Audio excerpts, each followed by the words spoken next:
Palakkad ശ്രീകൃഷ്ണപുരത്ത് 9ാം class വിദ്യാർത്ഥിയുടെ ആത്മഹത്യയിൽ principal അടക്കം 5 അധ്യാപകർക്കെതിരെ നടപടി. ആശിർ നന്ദ ആത്മഹത്യാക്കുറിപ്പിൽ പരാമർശിച്ച 5 പേരെയും പുറത്താക്കിയതായി സ്കൂൾ മാനേജ്മെന്റ് അറിയിച്ചു. സ്കൂളിനെതിരെ ബാലാവകാശ കമ്മീഷൻ കേസെടുത്തു. നേരത്തെ വിദ്യാർത്ഥി സംഘടനകൾ സ്കൂളിലേക്ക് നടത്തിയ മാർച്ച് സംഘർഷത്തിലാണ് കലാശിച്ചത്.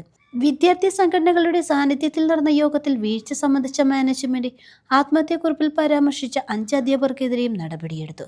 Principal sister Joicy, programme coordinator Stella Babu, അധ്യാപകരായ AT തങ്കം, അമ്പിളി, അർച്ചന എന്നിവരെയാണ് സ്കൂളിൽ നിന്നും പുറത്താക്കിയത്. കുട്ടികൾക്കും അധ്യാപകർക്കുമായി പുതിയ കൗൺസിലറെ നിയമിക്കും.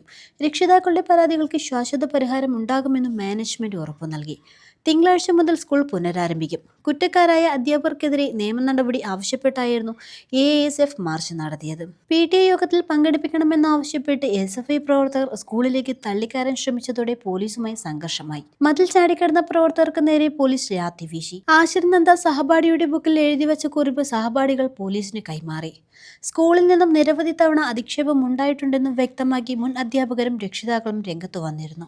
9ാം ക്ലാസ്സിൽ നിശ്ചയിക്കുന്ന മാർക്ക് നേടാത്ത കുട്ടികളെ 8ാം ക്ലാസ്സിലേക്ക് തരം താഴ്ത്തുന്നതും ഡിവിഷൻ മാറ്റുന്നതും ഇവിടെ പതിവായിരുന്നതായും ഇവർ പറയുന്നു. ഇതിൽ മനംനൊന്താണ് നാട്ടുകൽ സ്വദേശിയായ ആശിർ നന്ദ ആത്മഹത്യ ചെയ്തത്.